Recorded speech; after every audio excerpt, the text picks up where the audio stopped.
Tommy G inside the largest prison in Texas. Let's see it.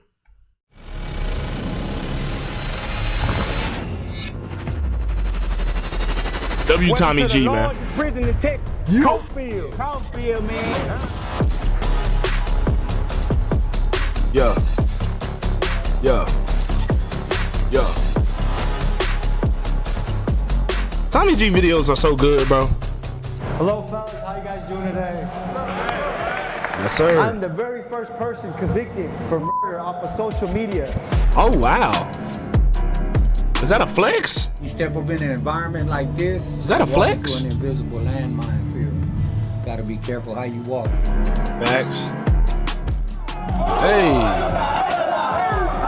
Hey. Me and my partners went to his side of town and we ended up jumping on his partners. That was the birth of the beef. Niggas beefing?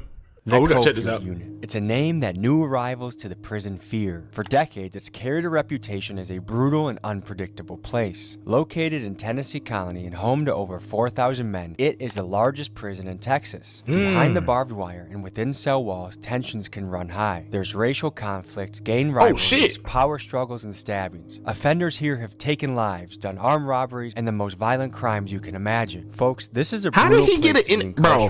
Like most prisons in Texas. How did he get to go inside here and do the interview? I wonder if it was like an application process, bro.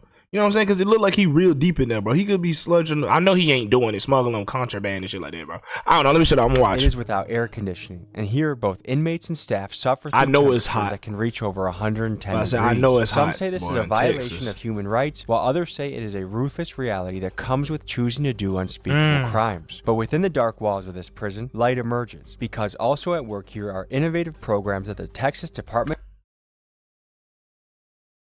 of Criminal Justice is piloting in an effort to rehabilitate these men so they can one day be well integrated back into society. The man that takes us into the Coffield What's wrong unit with goes y'all, by bro? I'm Sambo. not reading At y'all, one bro. point, Y'all saying Sambo crazy was a shit. gang leader for one of the most powerful gangs in Texas. Of the 30 years he served in prison, 10 of them were in the Coffield unit. He was once a man that had no regard for human life. But now, a changed man, he has dedicated his life to helping others break the cycle of violence and live a life built on purpose and positivity. Today, he brings us into the Coffield unit to show us what you he so and the men hot, have been bro? working on. Join us now where no camera has I gone did not before. just get out of prison. What Life is a wrong with mission, you? An adventure, a journey. And What to the those hell? bold enough to dream and take action, treasure awaits them. What the so for the hell? renegades, the Oh, outlaws, this and the risk ad for takers, this this shit. one's for you. This is the Underworld Collection. Available only that shit at tough, though. TommyGMcGee.com. That shit look tough.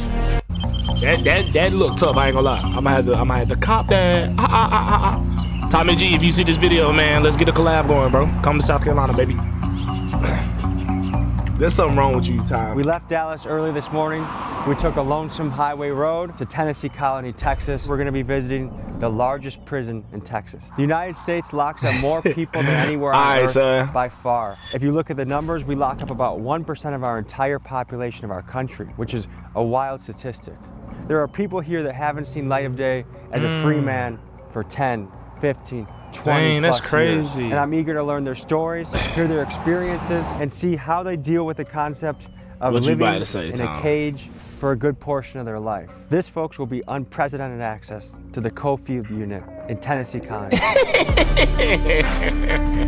All right, boy. I see you, boy.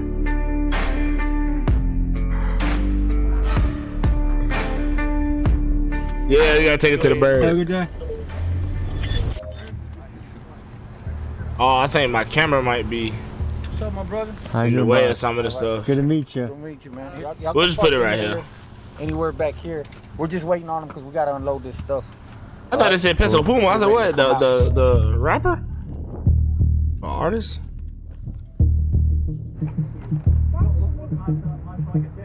Yeah, you gotta be real thorough when you go into a prison, I would imagine.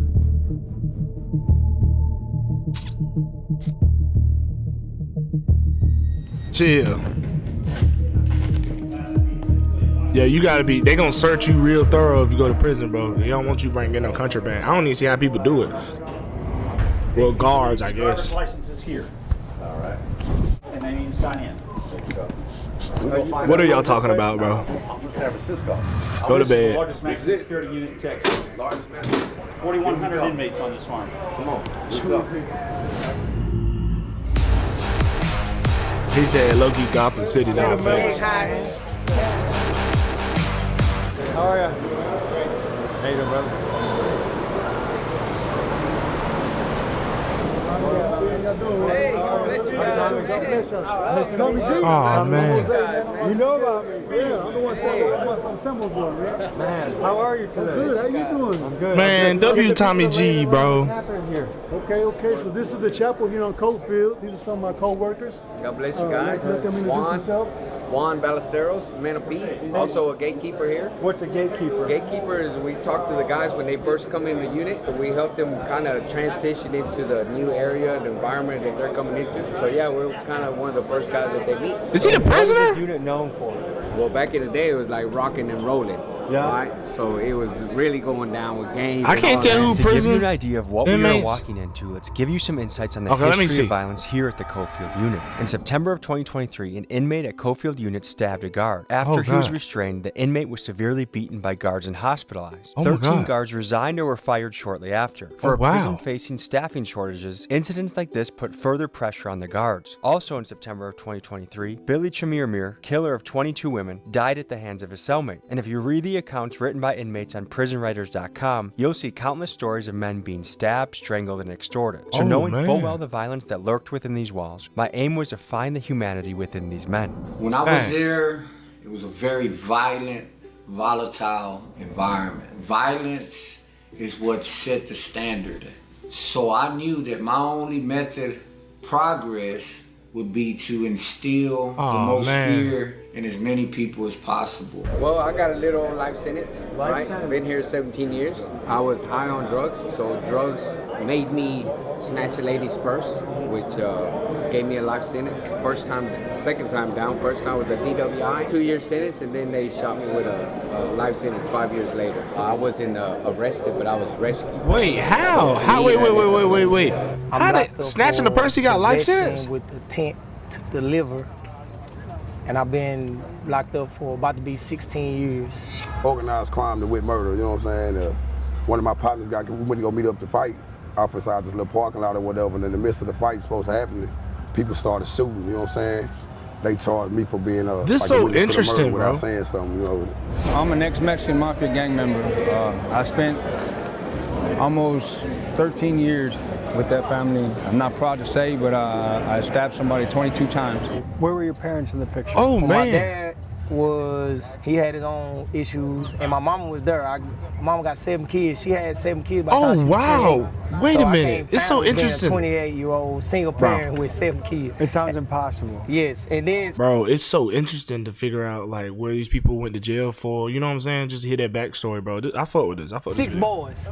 But I realized as a grown-up, you know, that, man, it was like borderline impossible for my mama to do that stuff on her own. You know what I'm saying? I grew up with my mama and my granny, really, you know what I'm saying, and my aunties and stuff like that, but my daddy, he was here and there. So growing up, man, my mama really, she was there, like, we was into like the church or whatever, you know what I'm saying? But as I got older, I started getting kind of tired of it. So, but my mama always told me to like do the right thing, you know what I'm saying? Seeing for it's good and Yeah. positive on me. But as I grew, I kind of got with the wrong Oh, yeah, they crowd. are in Texas, yeah. I started seeing the money, the cars, the jewelry, you know, stuff like that, you know, True. typical neighborhood stuff and things flourish. I wonder if he can get an appeal, though, bro. Life sentence. sentence was still in the purse. God. out there that are doing very But it was risky multiple things, offenses, though. and they're not here yet, but they're on that path.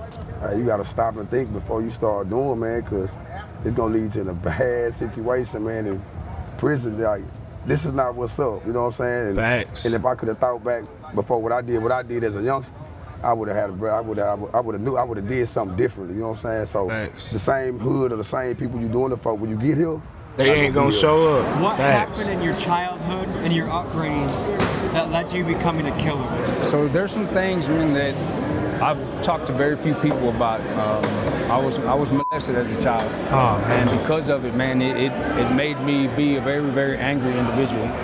And I found out some things about myself with that anger, man. I embraced that anger and I turned to it for everything. I wouldn't let nobody get close to me. Chill.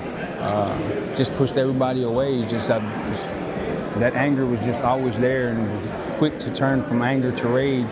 Is there any opportunities here for therapy or to talk through some of the things that you've seen in your life?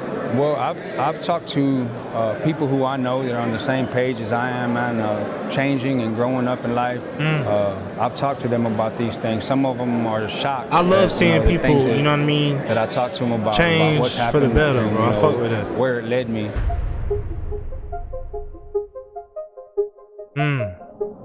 My name is Kenneth Young, and I am the director at East Texas Hospitality House here in Tennessee Colony. Okay. What we do is we provide lodging and meals and encouragement to families who I miss being a kid. I know y'all see that them damn gems all on his head. What the hell he We doing? have a gathering room in there. We have games. We have puzzles. We have places to sit. Double beds with bunk beds. We've got different bedding arrangements for the different sizes of families. Sometimes they just need prayer and a hug. Yeah. And to know that God's love is surrounding them. And they become part of our family when they come here. They mean more to us than just someone off the street because they become part of our lives. I'm here visiting my brother Charles Bree. Okay, and where are you from? California. And how did he end up all the way over here? He got caught up. He got caught up in some... In Texas, it's crazy. I don't feel the time he got was... It didn't match the... It didn't match the crime. A lot of people, what they get for that crime. I feel that they railroaded him because of who the victim was and who the victim knew. The victim was related Texas to the is chief tough, police. though. They didn't even really give him a chance. What was the crime and what was the time? Murder, self-defense, and they gave him 50 years. They said he was guilty before they even said he was guilty.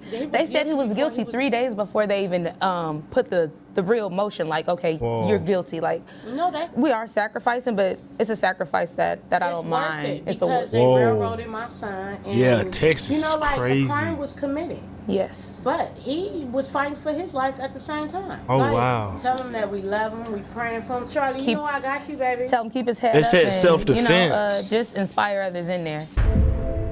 Said it was like a self-defense ordeal, bro. And what role does religion play in y'all's life? Religion played the biggest role in my life because if it wasn't for God, if it wasn't for my relationship with Jesus, me and you wouldn't be talking right now. You're gonna hear religion mentioned a lot in this episode, so for reference, Man, we're talking to a group of guys who are involved in the Christian ministries within the prison. I used to be on the other side, now I'm on the best side. So I objected to that's show what's them, up, remind bro. them that, hey, brother, you might feel alone, but you're not alone. You might feel left out, but you're I not don't. left out. It's You might rules feel like with it nobody though, care bro. about It's you. just rules with it, sure. To show you that somebody do care about you. Big thank you to the wardens and all the administration here. This is an unbelievable opportunity to talk to these gentlemen, to learn. I'm honored to be here. To wardens around the country, if you can invite us in, we'd love to come talk to you, your men, your people as well. Man, that's what's up. I love hearing about people trials and tribulations. I appreciate mainstream media. Rest in peace, mainstream media. I pray for these brothers. I pray for their families. But I pray you show them grace and mercy in that. Because your word tells us that if they visit the least of these, that they visit you. We just prayed, now we're moving on to the gym, because really the goal of this is to show people's life and story and situation and learn. I'm hoping we can do that in the gym, and maybe the warden feels a little better and we go other places too. We had gone into this prison thinking that we would be allowed to film wherever we wanted, but the captain of the guards called a meeting and informed us that we were only permitted to film in the chapel and the gymnasium. It was disappointing news to hear, but I kept in mind what a crazy opportunity this was, so I was eager to head to the gymnasium away from the watchful eye of the guard captain. Facts. That is true, Bryce. Y'all can all say whatever, however, 5, 10 minutes, 20 minutes, whatever y'all want to. Well, I'm glad Tommy G was able to do this, bro. It's pretty cool, bro. Then we have some of the peer influencers speak up a little bit, say what they do here on the unit, and then start doing a little bit of other things that we got involved for. It's that fun, man. I think it'll be a good day. Are we gonna get to eat the lunch here? Yeah. Yes. Like the actual lunch? You want to eat that? No, you don't want to eat that. I want to try it. You want to try it? I want to try it. All right, we'll take you one. You want just the regular? I'll do a food review, yeah. The crab and the ribeye, please, okay? The regular ribeye? What's for dessert? Is there like a hot fudge sundae or something? Oh, man. He talking about hot version. We got homemade cheesecake out of cookies. What are your best recipes you got in here for making stuff? I like to do a fish bowl. Summer sausages, jalapenos, pickles, the mackerel, original mackerel. Then I put sriracha mac and I put a tuna. And some jalapeno. Chill, bro.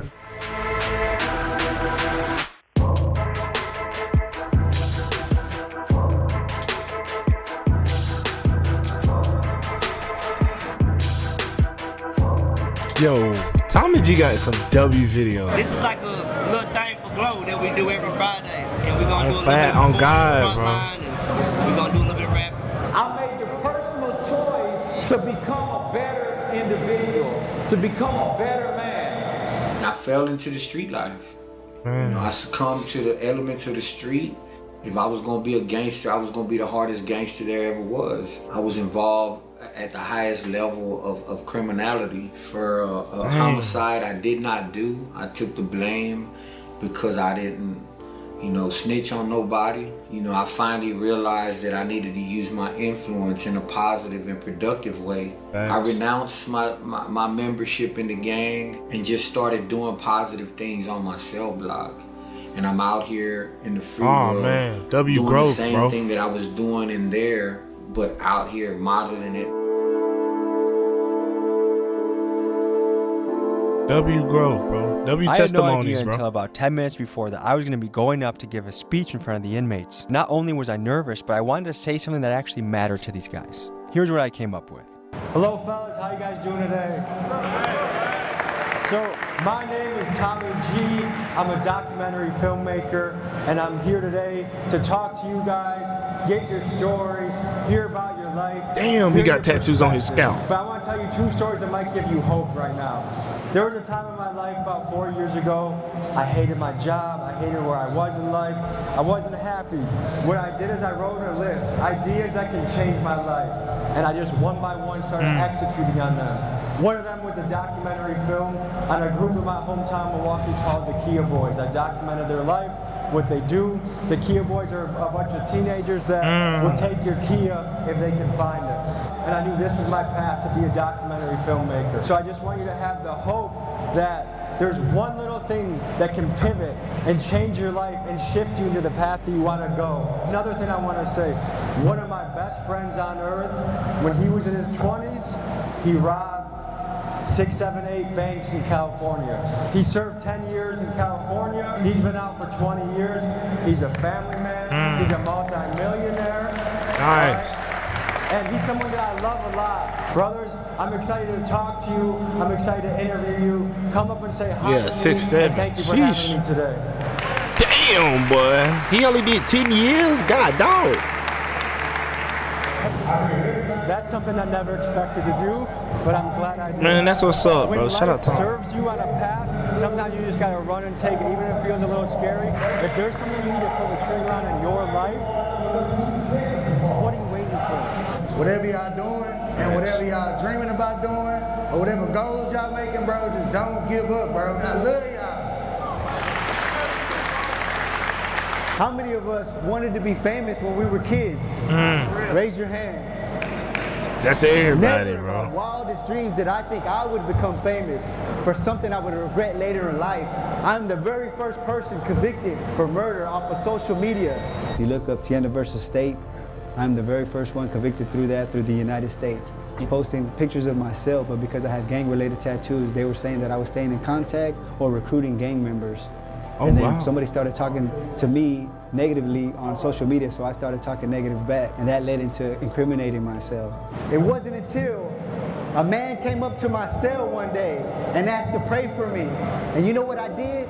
The monster in me, I cussed this man out. F-bombs, the Lord names in vain. Come to find out, he was a unit chaplain.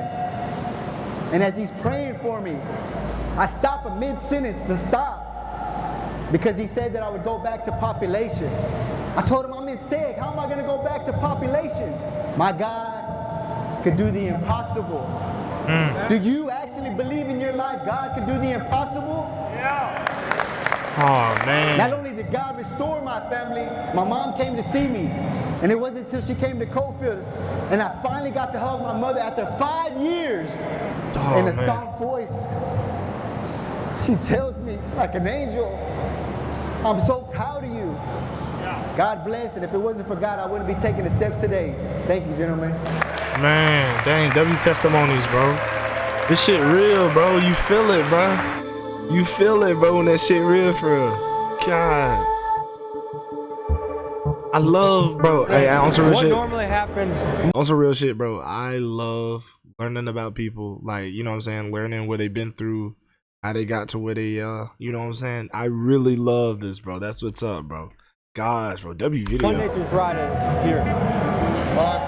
Usually on Saturday, like you go to church. My fault for pausing, but it's just crazy to think of like how everybody grew up different from, you know what I'm saying? Like everybody got different ways of doing things. Everybody grew up different ways. You know what I'm saying? It's pretty cool, bro. That's probably about the only thing that we got to look forward to on the weekend. Church services, unless they have an event like this that we can come to. You know, but you know, most of the time, that's what's up. You got to get laid in. You got to know somebody that'll put you in. Monday through Friday, well, it all depends on what you're doing for yourself. Either you get involved in school, spiritual-based classes, or you can just get stuck on the wing and do nothing. What do a lot of the guys do here to pass time? Me, I'm involved in spiritual-based classes. So right now, I'm involved in culinary arts class. So pretty much every day of the week, I'm involved with class.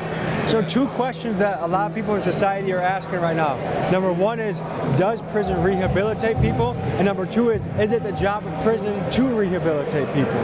Well, so I can say this. I just did 14 years down here. I stepped out for about a year and a half. You know, it boils down to what the person wants to do. You know, I know before I left, I wrote down a bunch of things that I didn't want to do. And I guess I still desired to do those things. I still wanted to use drugs, you know. Thanks to God, I came back with an 8-year sentence, and then this time, you know, my whole perception of prison has changed. To me, I see it as a school. You know, you have a lot of opportunities, so I'm taking advantage of every opportunity down here. Out there 8.5 years of solitary confinement. 8.5 years? 8.5 years solitary. In a row? In a row. How did you survive that mentally? Mentally, I read, I prayed, I worked out. I kept my mind focused. You know, don't get me wrong. I see people commit suicide, come out, get killed, get stabbed. You know, the whole 9 yards. Chill, go get it. Bro, chill, go get it. Chill. That's good. When a prisoner is deemed too dangerous for the general population, they are sent to a place designed to isolate and contain, solitary confinement. Here, they are locked in a windowless cell, no larger than a parking space, for up to 23 hours a day. Their only reprieve each day is a brief hour for exercise alone in another cage. Days blur into weeks, weeks stretch into years, and some inmates endure this for decades. This raises an unsettling question. Does solitary confinement cross the line into inhumane punishment, or is this a necessary evil? What do you do with inmates who have relentlessly and brutally attacked fellow prisoners or guards? This is a question that we as a society are still figuring out. Do you think that should be allowed to put a human in solitary confinement for 8 years? No. I think that's humane. Bro, that's crazy. 8 years? Deserve a chance. Now, if they're a threat to everybody, yeah, I mean, I can see what they're talking about, you know, but, I mean, they would have to be... 8 years is crazy. That's a psychological aspect. I did 5.5 years in set. You know, not everybody's mentally strong. You know, people are chemically imbalanced. You know, not everybody can deal with the solitude back there. Facts. Freestyle session. Man, let's see what they got.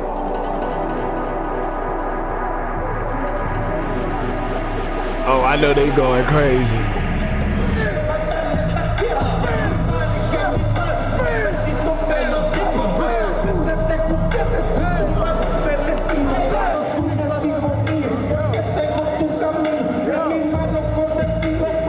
What beat is that? Yeah, nah, facts.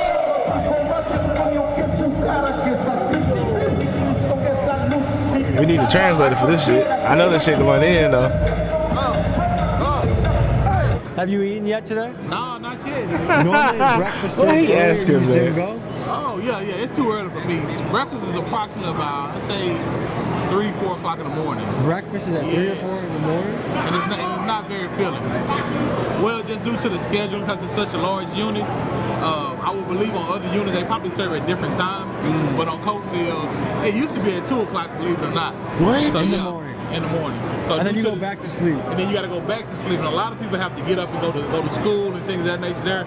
So people are in general used to get up around about 3 o'clock and starting our day then, and then we'll end up going to bed around about 10, 11 o'clock at night. Bring them home. What? Bring them. Bring them. Finish it. Bring them. Finish it. Go deep. Finish it. Bring them. Go deep. Okay. Boy, I know this some strong forms, bro. Bro, chill, gotta get a chill. Oh yeah.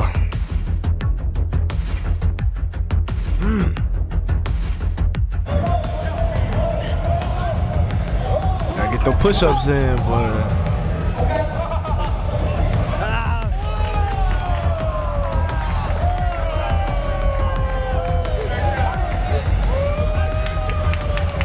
Hey, that shit tough, boy. That shit tough. Look at that nigga build, boy. Damn.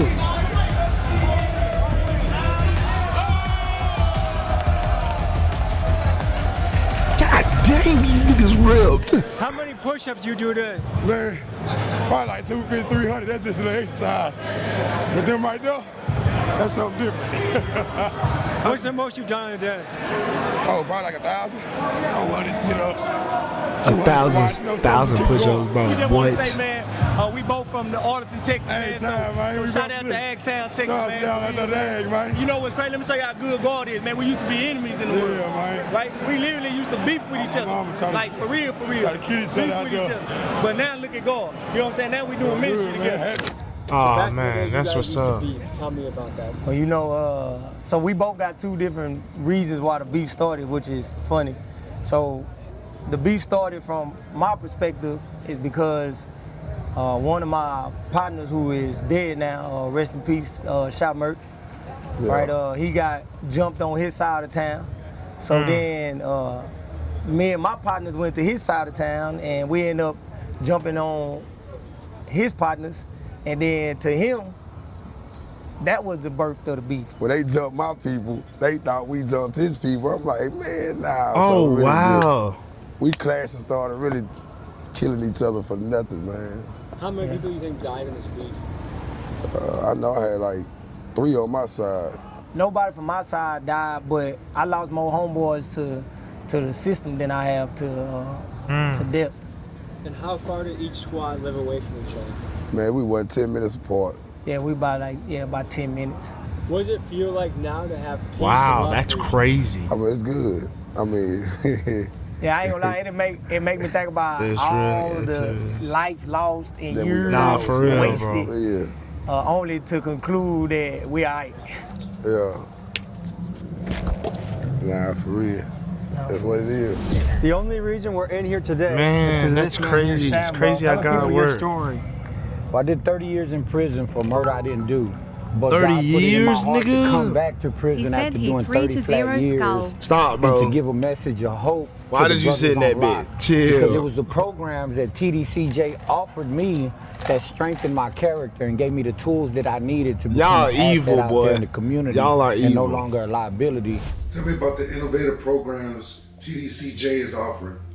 TDC offers a vast array of innovative programs. They offer the Field Minister program, they offer the Faith-Based Dorm program, they offer the Self-Harm program. Y'all evil, TDCJ has put Chill, these bro, programs chill. in place, but they're all volunteers, so it's up to the offender to take advantage and to seize the opportunity and make the most of it, to acquire the tools that they need while they're incarcerated. Bro, this is a W so that way video, they can bro. come out here to the free world and have the tools that they need to reintegrate, reenter back into society in its proper context. Man, that's what's up, bro. So today I walk as a father, a husband, and a man of God. But my example W, is one bro, so for that real. This is a I can W give video. inspiration and motivation to the brothers that are locked up. What the Tommy hell is he G opened wearing the back door. there? We got Peso with us and Payday and Joe. We Payday. made it happen today here on the Coffield unit. Payday. Tell me about your 11 years of administrative segregation. It was a time of reflection and introspection. You know, I was there because the system couldn't control me because of my violent nature. But while I was in there, I had to sit back and realize that I had more value, more self-worth, that I was able to be more than just a TDCJ number, that I had the ability to give back and that I still had value. I come back to the prisons, not just to support these brothers, but to get fed spiritually and psychologically as well. Thanks. Because when I see them continue on doing the things that they're doing, it motivates me out here in the free world as well. My Thanks. thing is to let the world know that there are brothers that are incarcerated that are doing the right thing, that should have the opportunity to get out there and give back. I appreciate you. It's an honor. God bless you, man. God first.